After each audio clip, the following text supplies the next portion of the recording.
Welcome everyone to another edition of Cellar Talks, and today we're going to talk about Germany in episode 6 of season 3, and we have a guest, Romana Echensperger, Master of Wine, so we're waiting a couple of minutes until she's entering the show, and hi, wine vlog, you're also watching, very nice. So today we're going to talk about Germany, and if you guys have any questions about Germany, feel free to put them in the chat or in the question mark box. And we're going to discuss the regions of Germany, some of the interesting facts, and also some new trends and upcoming stuff. So we're waiting for Romana to join us in a couple of minutes. And obviously we're also going to talk with her about her work as a master of wine. So that should be very interesting to see what she's doing currently. For today, obviously we're drinking wine like every episode, and we're drinking German wine from my friends from Wittmann. But let's see what Romana is drinking. I think she is already in here. So let's see if I can get her in. Just 1 second. So let's see if we can get the connection started here. Hello. Hi. Hey, there you are. Hi. Nice to meet you. So Hi, everybody. That worked perfectly in the first try. It's the first try, yes. I never did that before, and yeah, well, good to be online and good to see you. Yeah. Very good. Great evening. Thank you for joining us. I mean, it was appointment was easily made. I mean, you were happy to join us, and I'm happy to have you here because obviously you know a lot about wine, but you also know a lot about Germany. And today we're going to talk about Germany, and it's Sauvignon Blanc Day, somebody is saying. So maybe we can talk about that as well.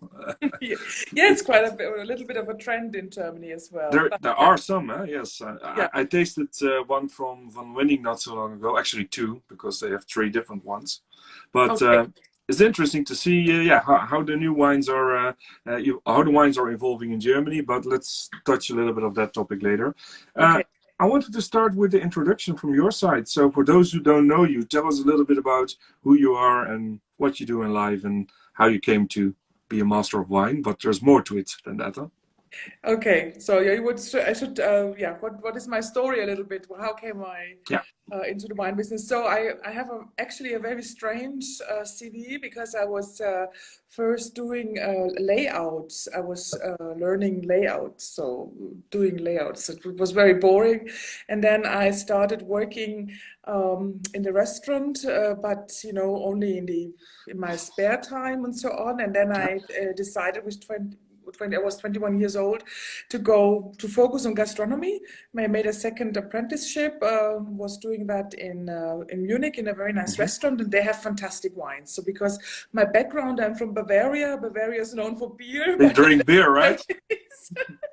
I love beer too, but but this was a fantastic, as was the Hotel Königshof. They had an amazing wine cellar, and then so I was bitten by the wine bug, and then I went for a sommelier education, and then I did the diploma course, and then I said, okay, I want to leave gastronomy because since it is a fantastic job, but it's a very hard job, very tiring, so many working hours, weekends, evenings, late.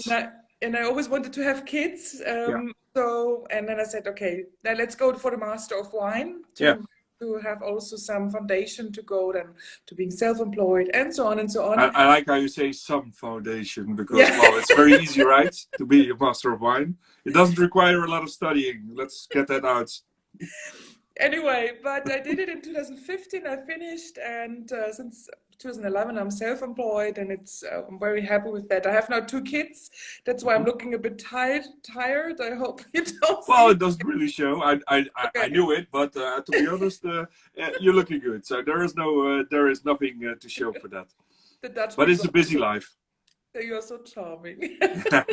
But thank you. But it's a very busy life, I imagine, with kids, and then also all this work. And normally it's a lot of traveling as well, I guess. Or I mean, with Corona, it might be different now. But Yes, actually, I used the Corona time perfectly because I just get a second baby. So Yeah, our good second boy timing. is now 1 year old, and it was for me actually quite good to come down a bit. But it starts again now in end of July. I will be in Russia for 1 week, and Yeah, so yeah, it starts. Life is coming back, and I think we are all thirsty of yeah. meeting people, People want to catch up with all of that. catch up, and the real interaction and so on. We really miss that all, and I hope that will come.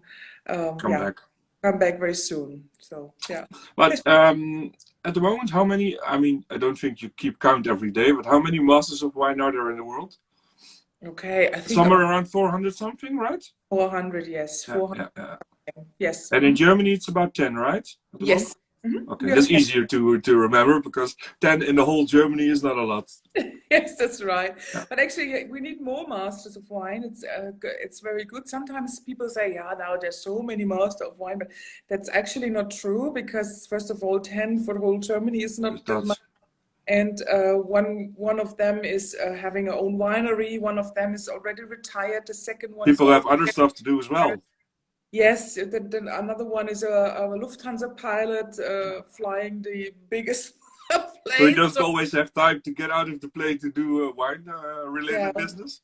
Yes, Yeah. that's quite funny. But anyway, it's a great community, and I'm very proud and be part of that world. It's nice. It's really Yeah, nice. but I can imagine that you also have some sort of, well, a specialty. I wouldn't maybe not say it, but you have a preference for certain topics in the wine business because I Yes, know you're known for biodynamics, for instance, if I'm yes. right. Mhm. So is it like that? So everybody has his own expertise or, well, interest at least? Absolutely, because it's almost impossible to keep the overview all the time. I mean, Yeah, when you're studying and then you have to do the exams, you are totally into a very broad range of yeah. topics. That's Even that not, you cannot you keep can't up with go that. through. I mean, I didn't know when I wrote the exam, I didn't know anything about Romania. So now Yeah. I'm in Romania last December 2 years ago, and it was so amazing. So and I was so almost embarrassed that as a master of wine, I Yeah. didn't know anything about Romania before, about Fiteasca Negra and all these great varieties. And Yeah, this is but you saw it in the book, maybe. Okay, but that for the rest, this is the first time you had a live experience there, right? yeah, Yeah. absolutely. You read some books, and the books are super old. It's also even when you read books about Germany, Hmm. and sometimes they are so old and outdated, even Yeah. for especially for the climate dates. There is still the mention that the average climate air temperature is 10 degrees, but Yeah, when which is old, outdated stuff.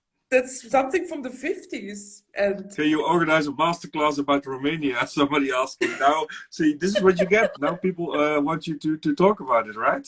absolutely, but Yeah. it's crazy. Even in eastern part of Europe, maybe it's something what I found always that we are always looking to the west, Yeah. to France, to Spain, and of course these are fantastic wines. But I think in Eastern Europe's in Hungary, Czech Republic, Romania, Bulgaria, are so many enthusiastic wine growers. Yeah. They are doing stuff with very small budgets and so on.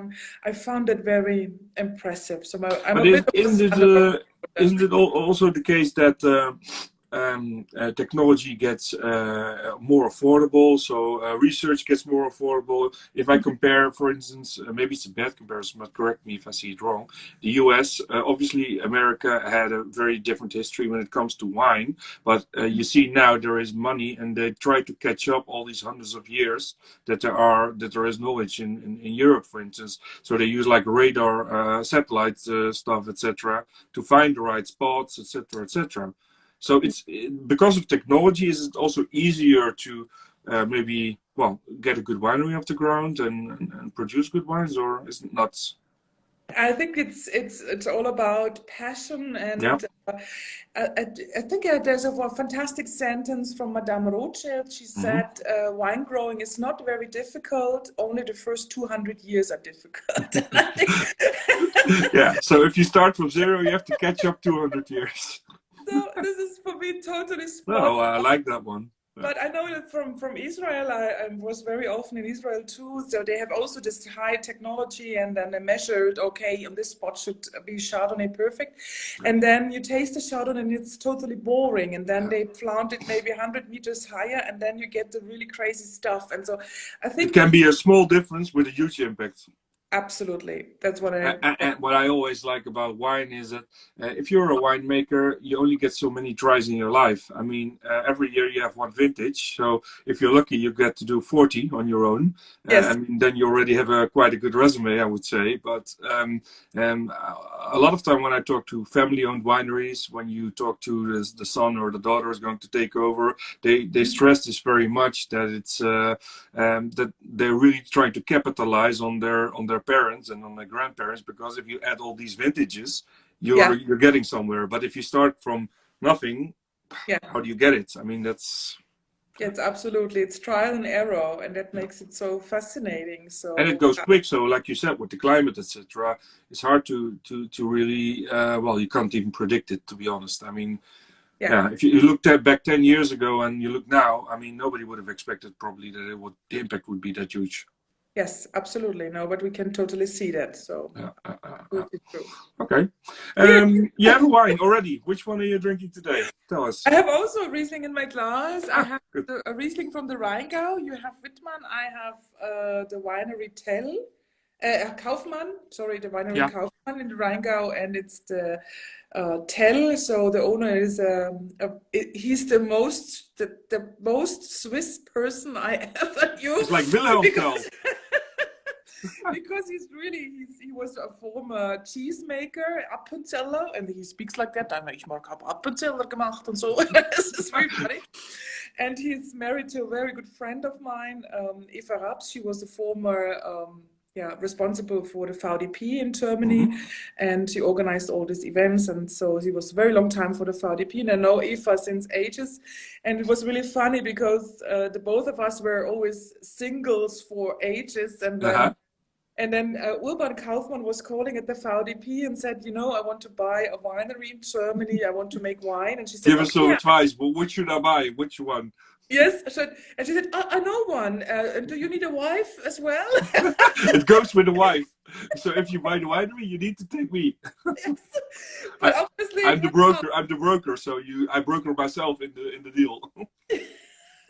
But this is the story, and that's a nice story. Funny. They're a nice couple. They're making great wines, and this is the Tell. It's a blend of Premier Cru vineyards. Yeah.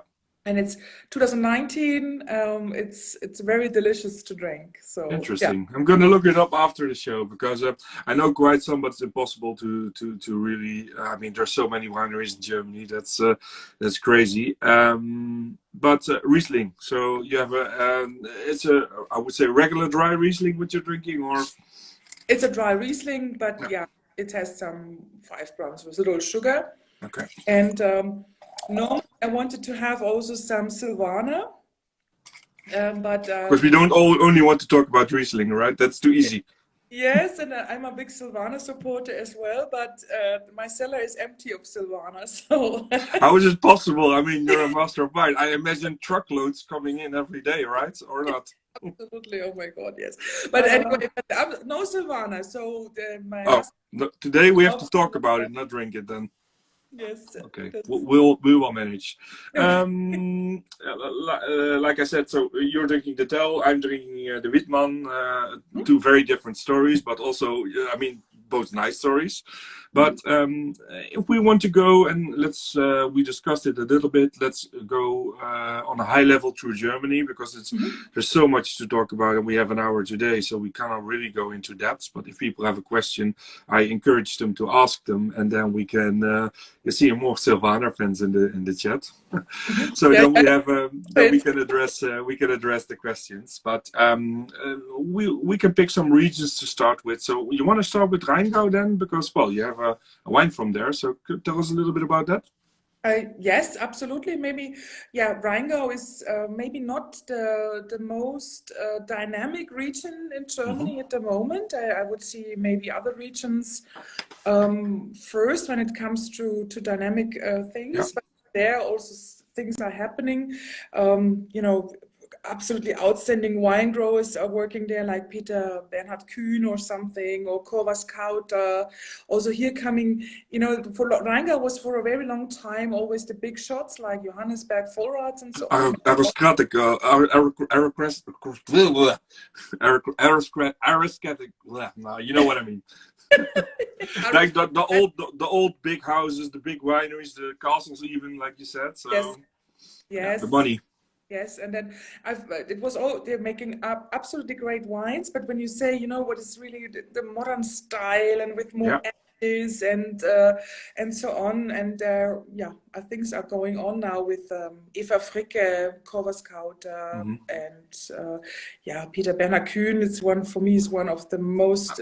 I love him. I was there in the summer, and what I like most about it is that they're such a nice family. I mean, this is really. Even if you look at their Instagram, they have the goats going through the vineyards and stuff like that. They're really, I mean, they try stuff, but they're really down to earth.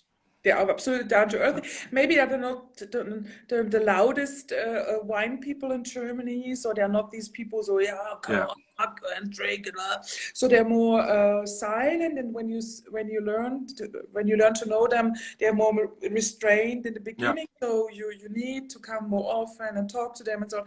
But then it's I totally agree. They're fantastic in making. But you also said Eva Fricke is a nice example. I mean, she comes from Bremen, right? So Bremen is not known for the wine, no? Known for the beer, maybe, but absolutely not for the wine. Great. Absolutely. So, for me, also a very interesting region is the Ahr Valley. Yeah. Maybe this is also a personal thing because I'm judging for a big wine guide, the Ahr Valley now since 5 or 6 years. And what I found very stunning is that this is a very small valley and I think 600 hectares or something. But the average quality of the Pinot Noir over there is absolutely outstanding. And of course, everyone knows the big shots like Meyer Nekel and Stodden and so on. They are absolutely fantastic. My most favorite Pinot Noir in Germany is from Adenauer, the Gärkammer, from the old Kastenholz clone. This is one of my favorites. But you see also great small young growers like Jan Riske or Seermann, Julia Bertram. They're making a very special Pinot style, very reductive and more like an infusion. So it is very edgy. But anyway, it's a question of style. Or Maybach Farm, as one of the organic growers there, I found that also very interesting what they are doing in the Ahr Valley. So I think it's also quite interesting wine growing region. Is it when we talk about Germany in general and the wine country, as Germany as a wine country, some regions are really old in terms of the wine. Some are lesser old. But for example, if you take the Mosel, it's a story about very small parcels and vineyards being cut up over the time with people inheriting parts, and it becomes smaller and smaller, so it was really fragmented. Is it, if you compare, for example, in that aspect, Mosel to Ahr, as you were talking about, is it different? Is it easier also for somebody that's not from the region, that is a winemaker, to start there and make some wine business? Because there's still a lot of old business in Mosel, for instance, but not in regions like I love the Mosel, and also here you see so many young growers doing stuff. I was tasting the winery Lehnhardt in Mülheim. It's just close to Trier. No one knows that, but so enthusiastic people, or Alexander Lörsch in Trittenheim doing the refurbishing of really steep slopes. And if you ever been there and you see what crazy work that is, or Weingut Axel Pauli, for example. So this is really stunning. And I think if you want to grow a business, it's maybe easier to get a foot in the door in the Mosel region to buy some vineyards. Pfalz or something is very expensive. The Ahr Valley is very expensive, and it's very I don't think that you get vineyards there so No, easily. no, no, no, no. Especially if you're starting, and unless you're backed by some venture capital list or a bank, then it's Yes. different. But normally, Or that's if you not have an no, that's oil normal. spill That's not normal. in your garden, you know, like a Yeah. Russian oligarch or Yeah, something. well, I mean, yeah, but you're saying that, but I mean, it's happening, right? I mean, there's a lot of for example, Russians, wealthy people that are buying in Italy, for instance. I know that there are quite some buying of vineyards there. Yeah, it's so much money around also. I talked today with someone from Alto Adige, and he Yeah, also said we are such a beautiful region, and we have so many people that have them, they're buying a farm as a second area to live, but they live maybe in Munich or they live yeah, somewhere else, and then they take away the ground and they yeah, everything from the people from the region, yeah. and for them it's very difficult to yeah, to get more ground to grow and so on. So yeah, there's some, yeah, like everywhere, it's everywhere the same. Yeah. But there's, I think in every wine growing region, if I think it's a dynamic there when you go, especially also to Eastern Germany. I found that Yeah. also interesting because it's very super cool climate.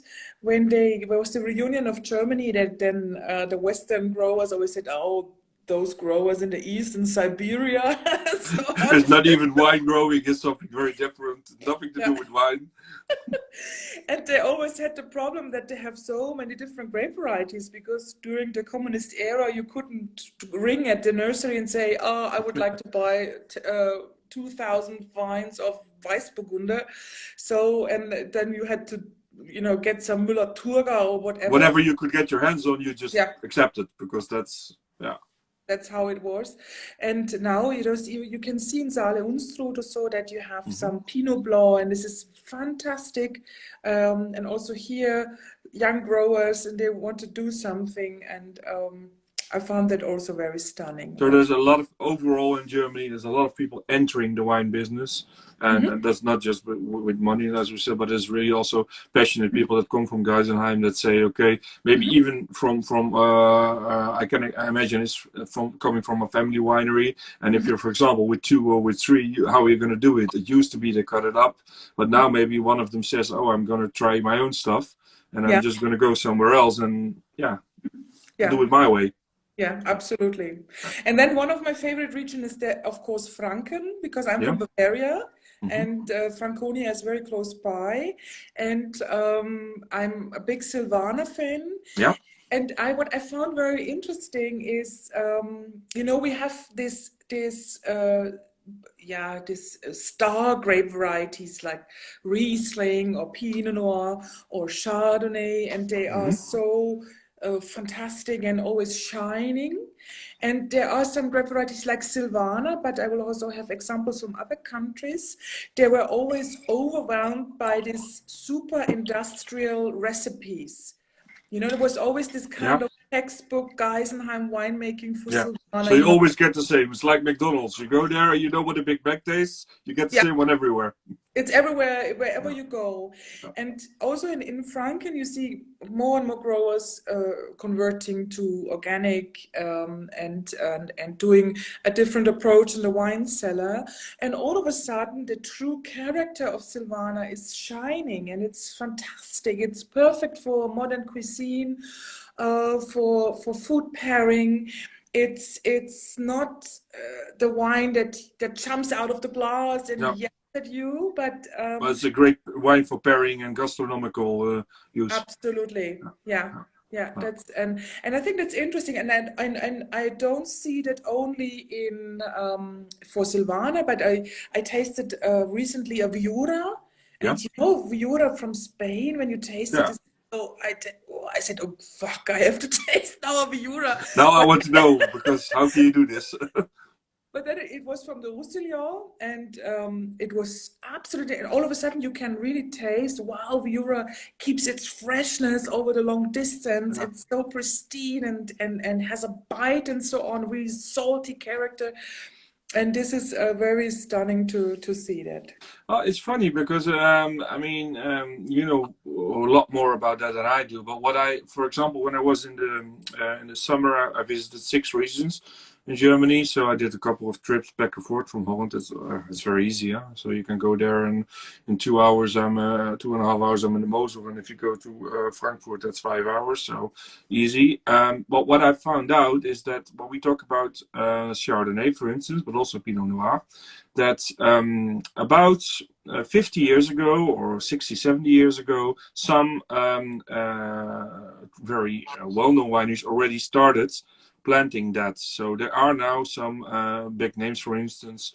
I have Wijngoed Rappenhof. I don't know if you know them, but I had them in the show. They have Chardonnay grapes, and they're in Rheinessen and Alzheim. They have Chardonnay grapes that their grandfather already planted.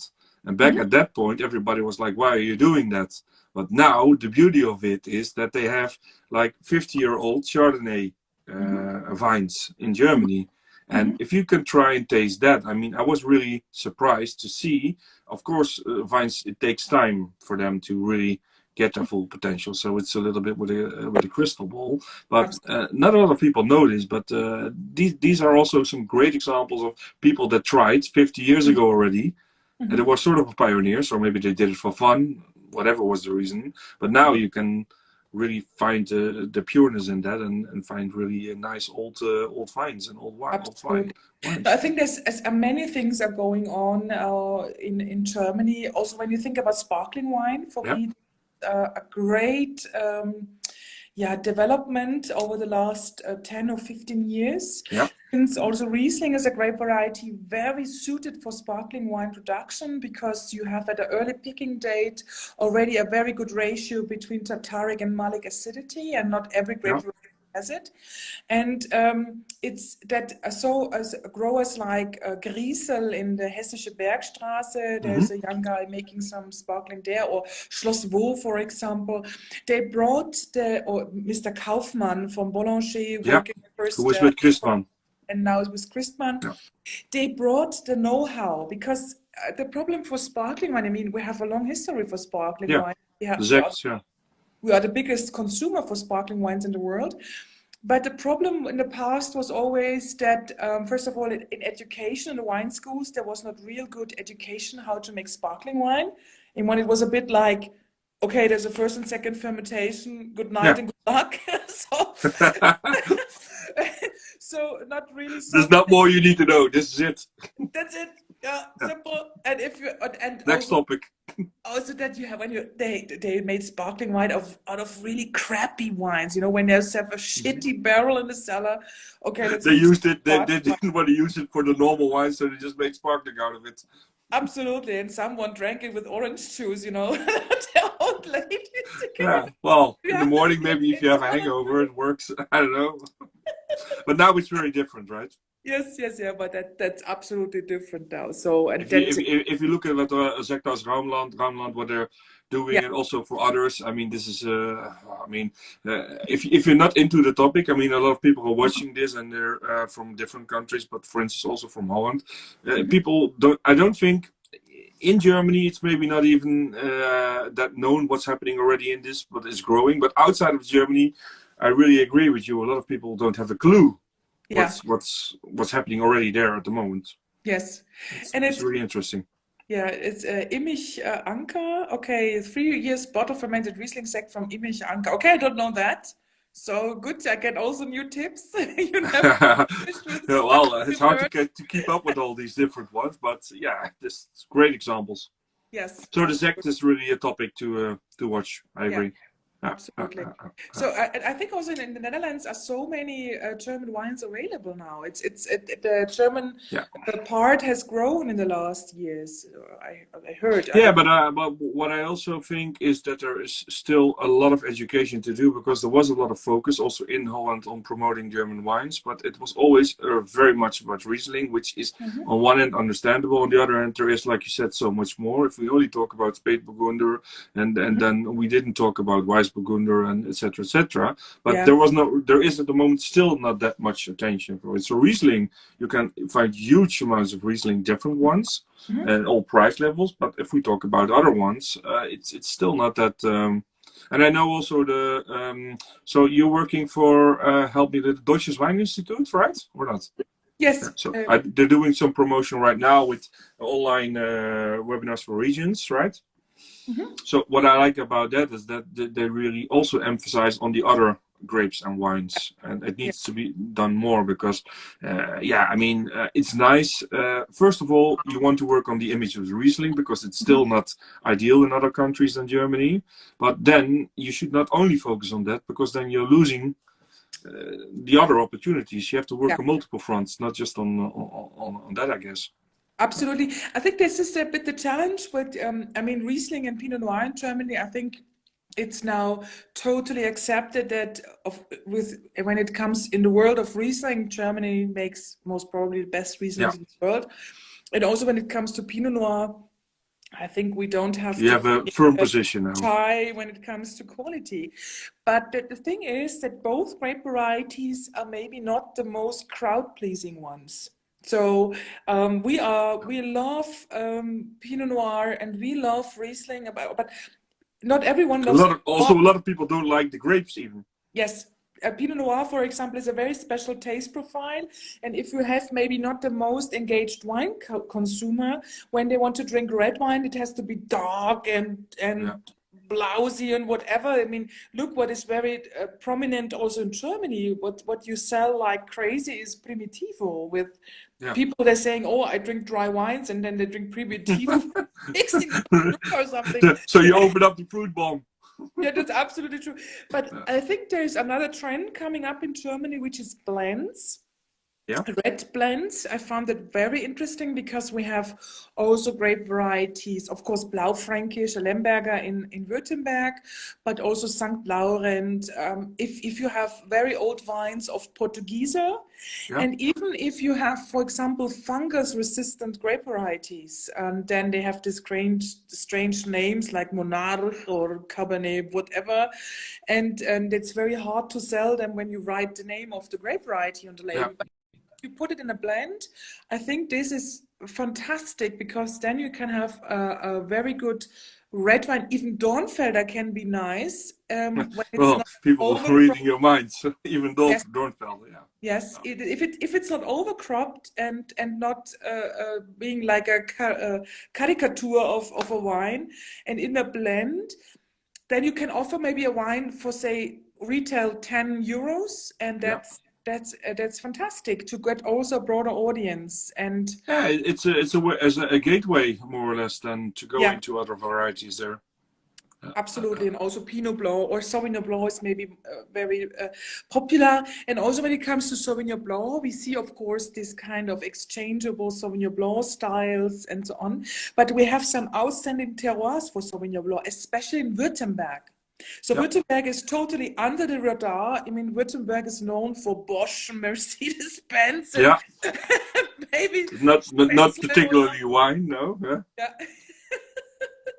But Sauvignon Blanc on these gypsum soils, which is very high in, there's a special sulfur compound in this gypsum soils, which enforces this production of phenols. And these are, you're bringing the greenish character on the palate, and you have this mineral character. So I love those Sauvignon Blancs from Württemberg because normally, very often, Sauvignon Blanc has a big head. You have a lot of aromas.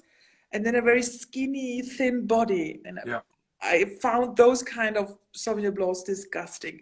I don't want to drink them. It's funny though. Well, we touched it at the beginning. It's today is Sauvignon Blanc Day, and a lot of people, when they start learning about wine and drinking wine, obviously, a lot of people are first encounter the French Sauvignon Blanc. But then when you try around, and a couple of weeks ago, I had Weingut Pols. I was Südsteiermark.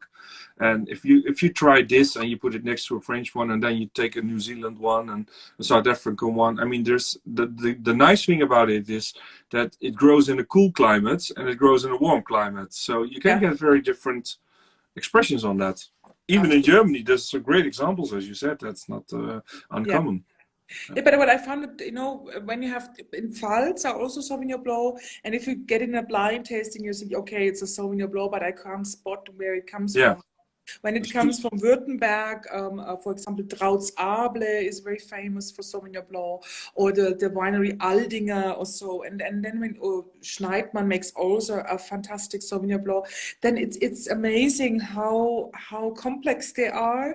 Also, the wines are already now old. They were planted in the middle of the 80s. So you get here also more complexity as well. And the growers, I think the German wine growers just know how to make wine now. I mean, it's really funny because I'm in the wine business since a while. So I did my apprenticeship in the year 1900. But so much changed in those years after that.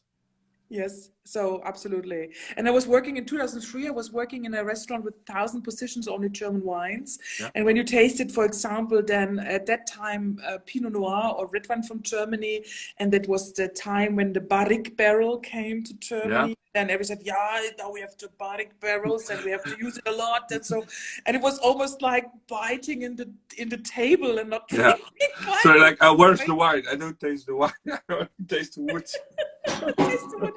You don't find those examples. Maybe really refined now. But it's, the top wines are just not like that anymore. It's amazing, the quality. Yeah. So when we talk about, I want to pick out one other region, Rheinhessen. What happened in the last 10 to 20 years there? Because now we talk. It's a little bit in the time that you went into the wine business more or less. So the parallel might be also nice to see what happened there. Can you tell us a little bit about the change? Because Rheinhessen, there was already for a long time a lot of wines were made there, a lot of volume production, right? Yeah. Absolutely. It was at a time when I was starting being a sommelier that, message in a bottle and young people, when Wittmann was still a young guy, I was still young and so on. And it was the time where Rheinhessen also on the Pro Wine, and at the Pro Wine fair was always, German wine, very sophisticated. And you came to the Rheinhessen booth and there was party and music and so on. They needed to compensate with party. And all this fantastic young crunchy men, so everyone was there, of course. And what I see, of course, it's a very Rheinhessen is so a huge diversity, and you have it's so many stunning wines there. I mean, you have, of course, what I also found that really outstanding terroirs coming back. I'm a big fan of the wines from Nierstein and Nackenheim. So on the Red Slope Hill, I mean, that's really terroir. I mean, sometimes when you come to a winery and everybody's talking about terroir, and then you look at their vineyard and you're like, I don't catch it. I don't really, but I don't, sorry. No, you don't. I totally respect everything and so on. Yeah. But when you come to the Red Slope Hill, and you can't deny that. This is amazing, the River Rhine and this red soil and so on. They are so amazing wines, and you have. And somebody's pointing out something about organic biodynamic. Well, I think this is one region where you really see that a lot of winemakers are putting that into practice from, let's say, in the last 3 years. Yes. So Wittmann, for instance, I know that they've been for, I don't know, forever, I think, working with biodynamics, right? And organics. Organic since the 90s, and they're doing biodynamics maybe since 2010 or so. Now they're in the Respect group. When it wasn't even a thing, right? I mean, then back in the days, I don't think even people called it like that, right? It was just the way of thinking and working. Yeah, I think we see a big change also in the biodynamic movement. When I was going for the Master of Wine, I wanted to write my research paper on biodynamics, and it was not accepted. Oh, why not? So it was in 2012. That's why I needed. Well, you were too early for you. You were your time ahead. You were too early. Maybe, I don't know. It was in 2012. Otherwise, I would have been finished in 2013, and now I was finished in 2015. It took me to pick a different topic. Yes, I took a Dada Silvana, which is amazing too. But they accepted. They accepted, and I was so stubborn. I said, "No, I want to go to biodynamic." I'm still gonna write it, regardlessly. Yes, I'm just gonna write it and publish it for just to make you show that I can do it, and then you can read it. It was a big fight, and so on. And at that time, I did what I found it interesting. I did a trip through biodynamic growing wineries, and I still have the interviews on tape. Yeah. And I heard it recently, and this is so crazy what happened in the last 10 years. And when you look at the biodynamic wine scenes, let's say 10 years ago, it was more smaller, and they were maybe more like a group, like a bubble. Yeah. And now there's so many people coming to the biodynamic wine scene that are not only interested in anthroposophy, but also are very good agronomists. Yeah. And they're bringing all these things together. And this brings a big push into the biodynamic wine scene, and that's absolutely amazing. Also, we see more research going on, and I think also the subject of climate change and all the problems that we see, and makes the people sensitive to say, okay, you know, maybe biodynamics is not scientific, but the truth is on the field. And when you look at the fields, then you have to say that biodynamics, even if it's esoteric and some things look very crazy, they are more closer to the truth in the fields than that part of agroscience that paved the way for the industrialization of agriculture. Maybe we got drifted away too far to see how close it is to reality. Yes, absolutely. And now also research coming out that the preparations, they are working and there's some impact and so on. And there are several other reasons why people have found it interesting to dive into biodynamics. For me, biodynamics is not the only answer to the problem that we have in agriculture. We have to have an open mind. We have to look at different things. But what I found very appealing on biodynamics is that they have 100 years of experience with organic methods, and it's worthwhile to look at that. And by the way, they have an international perspective. Biodynamics is international. I'm frequently on this summit in Dornach in the neighborhood of Basel, where the agricultural summit of Demeter is every year, and this is so fantastic. So you meet people from India, from Morocco, from everywhere. They are working. It's a universal thing in the end. It's a universal thing, and they have experience since 100 years. And my thing is, come on, let's look at that. What is good? Not everyone has to be friend of Rudolf Steiner, and it's a very personal thing. Also for the biodynamic growers itself, I meet people that are totally into anthroposophy, and they also know everything about, for example, pedagogic, the Waldorf pedagogic, and medicine and so on. And they can do a lot of stuff, they know all the writings from Rudolf Steiner. And some people never read Rudolf Steiner. And if you look at the vineyards and how they work, you say, wow, this is what Rudolf Steiner said 1-to-1. But they never really looked into it. It's just their thinking. Yes, and then I think that's also the group of people when winemakers coming together and help them, and there's this exchange and so on. And this brings a fantastic dynamic into it. So I'm really happy to be in this wine scene of biodynamic growers. I feel very comfortable with it. And that's, like you said, it's a universal thing. So it doesn't matter who you're talking to or where they are located. I mean, we all have that same challenge, those same challenges. It's maybe for some reasons one thing is more important than the others, but it's all there, and it's in the end it's natural thing. So about if somebody was new to German wine, so let's say I've never drank any German wine before, but I'm just discovering my way into wine. What would you recommend me to start with? Because it would be very easy to go and buy a bottle of Riesling, but then there's 100,000 different Riesling, so I don't know anything. How can you introduce me? What would your take be to introduce me into German wine? Oh my God! This is a very it's a personal question. thing as well. Huh?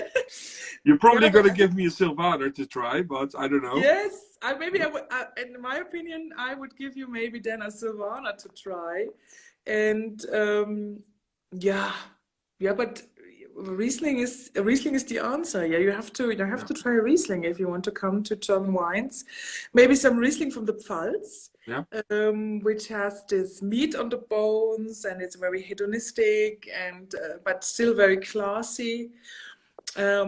Maybe I would start with a Riesling from the Pfalz. With Now, a good one. what I think would be nice if you shock somebody and you just say, okay, I'm gonna invite you over for dinner. We're gonna have a juicy steak, and then they think, oh, we're gonna have a nice red wine to go with it. And you give them a good dry Riesling to go with that, because that's a very opposite thing, but it works very well because the acidity and the Riesling sharpness works very well with red meat as well. So. Absolutely. These are combinations that people don't really think about, but it's like sometimes you really have to be bold to get it out of an image, because we talked about Riesling and how people perceive it, but a lot of people, there is a Riesling for everyone, right? I mean, Yes. not everybody knows this, but they think, okay, it's only sweet wine or only dry wine, but yeah, it's I hard think to what miss. Riesling has a great advantage because it shows its quality at very different price levels. Mm-hmm. So even if you pick maybe a Riesling for, let's say, 5-6 euros, and then you still have, it's a good You still quality. have a fun time with it. Yeah, you have a fun time with it, and you don't have to spend 14,000 euros for a Trockenbeerenhaus from Egon Müller to get the secret of Riesling unfold. So that's an advantage for Riesling for sure. Yeah, and but of course, someone in the as I read always it's a bit confusing with the comments. As someone wrote Scheurebe. Yeah, I think that's also a good idea, especially if you have young wine drinkers or not so engaged wine drinkers, and then you get the perfume and the intense flavors and the freshness, and I think it's very appealing. And someone wrote, I would write a sect. Yeah, of course, a good sect is always a good opener for any meal as well. So why not as an entree for wine education? Yeah. Yes, absolutely. But about Riesling, if we stay on that topic for a second, what do you think about Rieslings that are not coming from Germany? Because we already said, well, in the end there is a benchmark. Germany is sort of a benchmark. The Riesling in Germany is the benchmark, but we have to say there is more and more Riesling coming up from other parts, US, but also even countries like Australia, etc., etc. How do you see this development? Because it looks to me that people are trying to build up on the success that's coming up for dry Riesling in other countries. Yes, I'm personally a super big fan of Elsass. Yeah. And for me, what I totally love from Elsass is they have the same grape varieties as we have in Germany, but they have a different culture. And when you compare that in Germany, the Rieslings are sometimes very monolithic. They have to stand on their own. Yeah. They have to shine on their own. And when you taste the Elsass Riesling, you feel that the wine grower thought, oh, what can I eat with it? Yeah. It's in their heads when they make the wine. This is for me a totally different culture of winemaking, and of course of Riesling, but also when it comes to Pinot Gris. Or I'm a big fan of Gewürztraminer. For me, my favorite is Mathieu Boesch, Leon Boesch from the Zinnköpfle. This is the best Gewürztraminer for me. But anyway, that's another story. And I'm a big fan of Elsass. I'm also a big fan of Austrian Riesling from the Wachau. When it comes to Steinriesler from Nikolaihof, with very long lease aging and so on. When it comes to the New World, I have to say I am not so up to date anymore. No. I was, I think, 6 or 7 years ago at the Riesling Summit in Canberra in Australia for judging. And this was very hard because we had 500 Rieslings from Australia with a pH of 2.9, acidity. You're gonna overload. I mean, it sounds a bit disgusting, but I couldn't brush my teeth for 5 days. I had no teeth anymore in my mouth. I found it, and it was not so diverse. So I would like to taste that again. I think also here things have changed. We're talking always about Clare Valley Riesling and so on, but I think in Tasmania are fantastic Riesling growers and so on. So I'm actually not so up to date when it comes to the New World. I still have US, so Finger Lakes is being mentioned a lot. I don't know if you, but that's also purely based on. In the end, they're all some of those wineries there. They already brought Rieslings decades ago there, so they now have some really decent vineyards there, it appears. I've never tasted them, but It's just Yeah, it's something that I difficult keep hearing all the to. time. I think it's difficult to get it, and I don't know in Germany any shop where I Yeah, can buy that's the Riesling thing. from the Finger Lakes. And I was in British Columbia, Yeah. Canada. I also taste some good Rieslings over there. But yeah, I think In the it's end, we still have to be lucky follow if it. you're. I say we when you're in Europe, like most of the people that are also watching, we have to be very lucky that we can get already so many different things. I mean, Yeah. sometimes I feel a little bit. I don't like it that I can't easily buy U.S. wines. On the other hand, I'm thinking, okay, I can buy Italian wines very easily, Spanish, French, German. So what am I complaining? I mean, this, people do. People would kill somebody for in Brazil, for instance, to get good European wines. They're so expensive there. Yes, absolutely. And by the way, we have a nice comment from Australian Riesling from Paringa Estate. Okay, thank you very much for this recommendation. I will watch out because Australian Riesling from Clare Valley. I talk about it. I say, yeah, I have to taste Australian Riesling again. It's since a while. Yeah. Yeah, but I can imagine. I mean, you already have a lot of knowledge and background, but every day you see probably things where you think, this is something I need to catch up on, or this is something I want to try, or this is a never-ending story. It's never ending, but it's also great. I mean, it's so fantastic. You never stop learning. It's like collecting stamps. You never are finished. I mean, there's Yes. always nobody has a complete collection for that as well in the world. Yes, absolutely. It keeps you also humble. I mean, if you are a true wine lover, you are always humble because that's also when it comes to blind tastings or something. I that's what I also learned in the Master of Wine, and then you say, oh my, I'm so sure this is a Chablis. I'm so sure the 100% is a Chablis Premier Cru and so on, and then.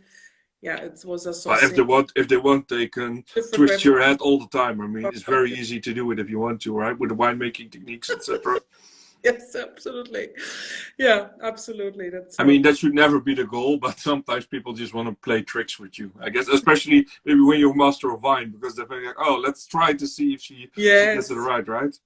You know, because my husband is architect and so on, and sometimes you're on these dinner parties and so on, and I never say that I'm in the wine business. No, because I have this crazy old person on my ear who talks about Beaujolais in his wine cellar and want to get my expertise, and if he could, auction it at Sotheby's, and then I'm not so sure about that. So you try to stay very low, but at some point you get enough of it, I imagine. I mean, then you'll have to jump in and say, okay, maybe I want to chime in on the topic of wine because I do have a little bit of experience, not a lot, but yeah, I heard about it. But it's also funny when we go to restaurant. My husband has absolutely no idea about wine. Yeah. So we met him. He drank Rioja from the Aldi. Can you imagine? Normally. Oh, so you did some educating on him as well, probably.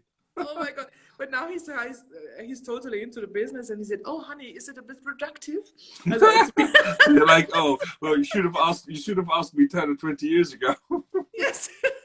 You would never taste the difference. Absolutely, but when we're in the restaurant, he always gets the wine list. It's so funny. So you're like, It's really funny. So anyway, but it's just, these old role models. But anyway, I don't know. It doesn't really matter. It's sort of funny in the end as well, because, I mean, you can look at it and laugh and just go like, you don't have a clue who I am. I'm not going to tell you, but if you would have known, you would have never done this. No, I don't care, but it's really funny. So, is there I mean, this is also a question that, I mean, it's impossible maybe to answer. But what are some of the wines? I'm not going to ask you for one, but I'm just going to ask you for some that really left a memory for you, and it can be for a region, but it also can be a typical winery that you say, okay, this is something, it stays with me.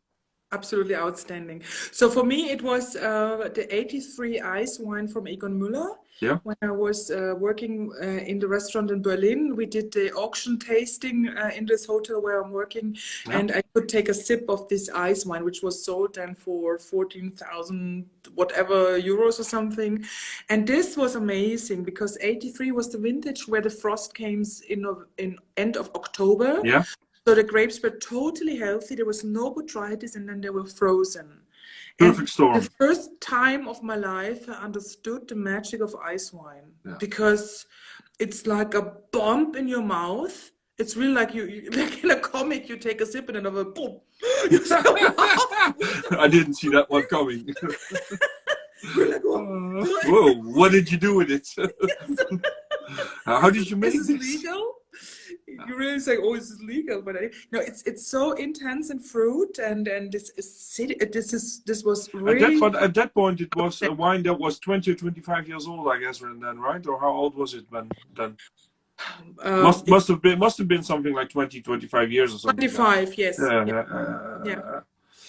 I mean, we can talk all night about Egel Müller, I guess, but this. I mean, you've got ice wine here, you've got ice wine, so I mean, I do get what you say. Okay, this is, if you want to get to the summon of that, that's yes, that's most people don't even get the opportunity to taste something like that. So that's yes. What you can always get me is with champagne. And also this we have here in Munich a fantastic champagne shop, champagne characters from Nicola Neumann. She is totally specialized on these new kids on the block and champagne. And she comes with all kinds of new stuff all the time. Yeah, absolutely. And this is so amazing. And that's also, my husband always complains. So he always says, "Oh, honey, it's so expensive to be married to you." But I like it. It's good that you also get some wine. You don't always have to buy all of it, because if you would have buy all the wine, then... Yes, of course. That's well, like I said, stamp collecting, it never stops. So yes, but anyway, so it's nice to have a wine cellar and so on, but... Yeah, it's but also we have now 2 small kids and we built a house, so the budget is not endless. And so when I have budget again, I have exactly a plan what I want to buy for my wine cellar. But so there is a wish list, and you're also disciplined in the sense that you're not going to deviate from the plan. I mean, this is what due time it will come. Yes, due time will come. Absolutely. Very good. So let's see. I don't know if there's anybody in the audience that has some questions, but if they have, they can drop them in. We had some in the meanwhile. Somebody's saying from Montevideo, Uruguay, Riesling. Yeah, I mean that one I also would not have picked, but that shows. Yeah. If you go to places, there is something Riesling everywhere these days. Yes, absolutely. So what's going to be your next? You already mentioned you were going to Russia in the summer, right? Yes, I'm looking forward to it, and I will write a new book because I recently published a comprehensive book on biodynamics, von der Freiheit, den richtigen Wein zu machen, where I portray 12 top wine growers in the German-speaking countries, and I will make the next project is a wine guide for biodynamic wine in the German-speaking countries, but without points. I don't work with points. I think that's a bit outdated. Yeah. Say 100 points. And it's subjective as well, huh? And it's also what I found on points very poor is that you dismiss the wines for the daily routine. You know, we don't want to drink every day 100 Parker Point wines. No. So I tasted today. I was a small tasting with Pranzek. You know, Pranzek. He gave me a small bottle, and it's the Vino Rosso Leggero. Is a Vernaccia with 11% alcohol, and I said it. Oh my God, this is the South wine for wine lovers. And it cost 13 euros. It's fantastic, and so that's crazy that this is also available. Thank you. Yeah, absolutely. And then I want to make a book where also the reader, I want to make a comprehensive tasting note. Because I think biodynamic wines, you have to describe it differently to you get more the textural sensation, and not only the aromas, more the mouthfeel and how it's lingering and the persistence and how do you feel and what is the character of the wine. And also I want to leave some space for the reader to write his own notes. So that in the end, so they supplement it in their own words and their own experiences, add their experiences into it. Yeah. Oh God. So we have some questions. Okay, sorry, I didn't ask you the question. The audience comes with the question. So, okay, let's do it, but let's be short about it. Romana, what's your opinion on the new wine law? To be honest, dear Mark Rovers, I like you a lot, and but I hate the German wine law. This is also an answer. Huh? Absolutely. I think it's a bit, with the rules from the wine law, it's for me, I compare it with the Corona rules, Yeah. Every 2 weeks is something different. Now you can meet with 10 people in a room with 100 square meters and you make an appointment for next week and the rules change, so then you have to cancel this appointment because it's not valid anymore. To be honest, I'm not the person to talk about it.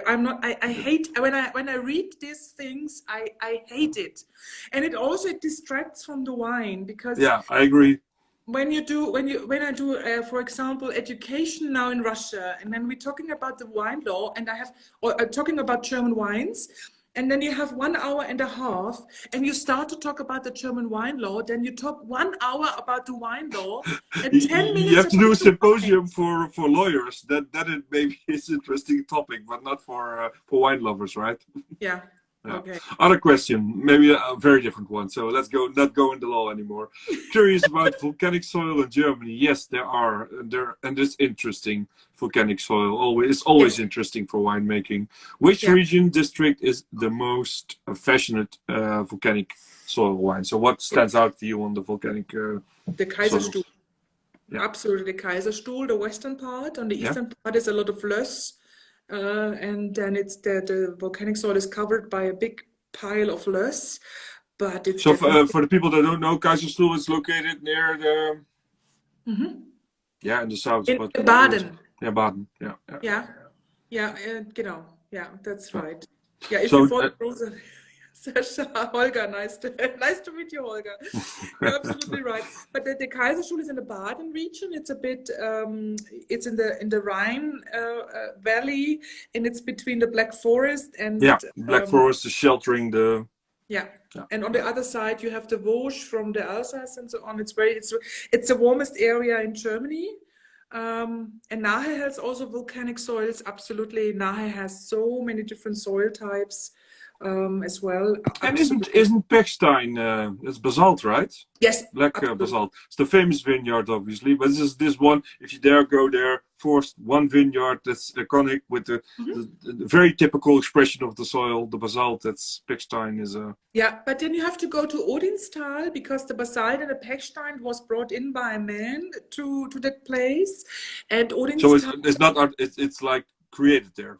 It's created terroir, yes, and in the Odinstal they are up in the mountains, and they have the real volcanic. This is the original origin of the basalt. Yeah, the basalt. Yeah, that's amazing. Okay. Yeah. You said, Holger, if you follow the rules, it's hard to live. Yes, that's what it is. Yeah.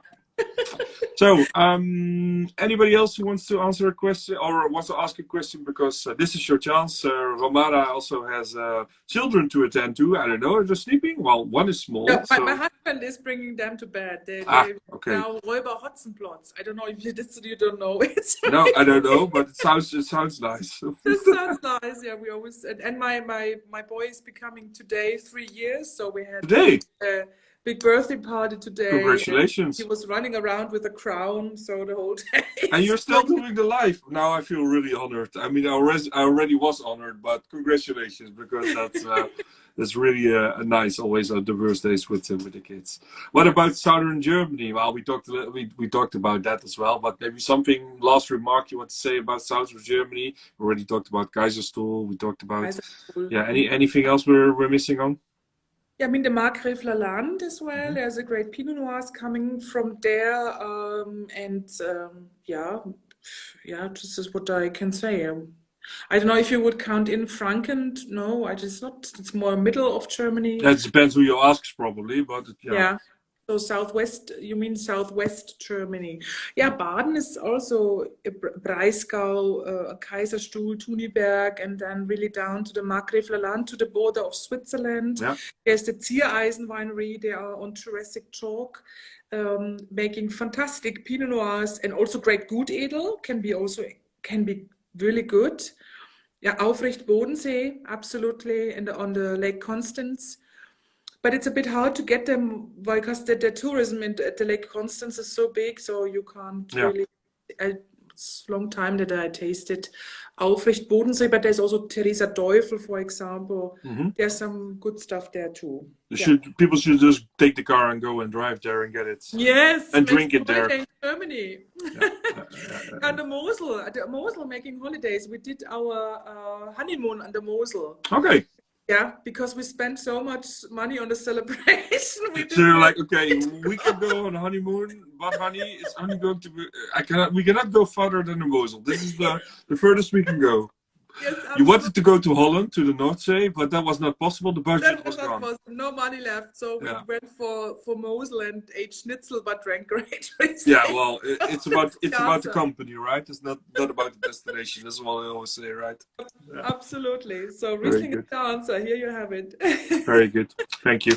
Very dumb question. Well, and that's the last one then. I have done no research, but is there a German wine Bible? Yeah, well, there are some good German wine books, so I'll let you answer that question. What do you think is, for somebody who wants to read up on Germany as a wine country, what is... I think my Master of Wine colleague, Anne Krebil, wrote a very comprehensive book on German in English. I think that's the book to go for, because it's really one of the latest published, and it's really up to date. So I can strongly recommend that. Yeah, that's also something with Atlas, right? German Wine Atlas, or what's the title? I'm not sure. Yeah, I think, that's also...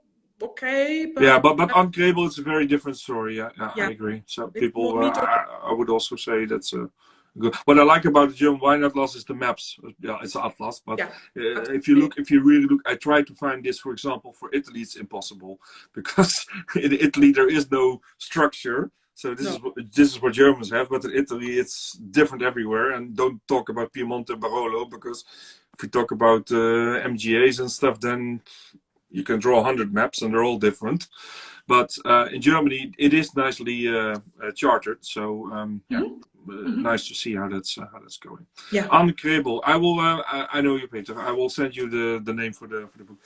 It's in my book on my bookshelf, but I'm not going to look for it now. But I have it, and I totally agree. It's really a great. Absolutely. Yeah, Anne. Yeah. Very good, Romana. Thank you. You're my pleasure. I would like to thank you very much. And for taking an hour out of your busy schedule, and on the birthday of your son. So yes. Once again, congratulations. And I surely will see you again in another masterclass, because you do some nice ones for Holland for a Wine Studio, for instance. Yes. So it's easy for people to see more and hear more about you. Thank you very much. My pleasure. Thanks for the invitation. Yeah. And have a nice evening. And I don't know if you have any last words for the people watching. They're also going to be able to see the recording. So if they didn't catch it, then they will just watch later. So some last words. Okay. Yeah. Thank you very much for your attention. And it was great talking to you. Okay. And hope to see you soon with a glass of Riesling, or even better, with a glass Silvaner. of Very good. Thank you. Have a nice evening. Thank you. Bye-bye. Bye-bye. Bye. So thank you everybody for watching. Today we had the last episode of season 3, and Romana was a great guest, and I think everybody learned a lot about Germany, even if you were already very knowledgeable. And we're having a break for Cellar Talk, so we're not coming back with straight away with season 4, but we have some special editions. And Tuesday we had one about Italy, food and wine, and we have one coming up which we will announce shortly. But in the meanwhile, we're going to do some other stuff. Just follow the Instagram, and thank you all for watching today. And don't forget, today's World Sauvignon Blanc Day, so if you haven't opened up a bottle, you can maybe take the opportunity to do so. Have a nice evening, have a great weekend, and thank you very much for watching.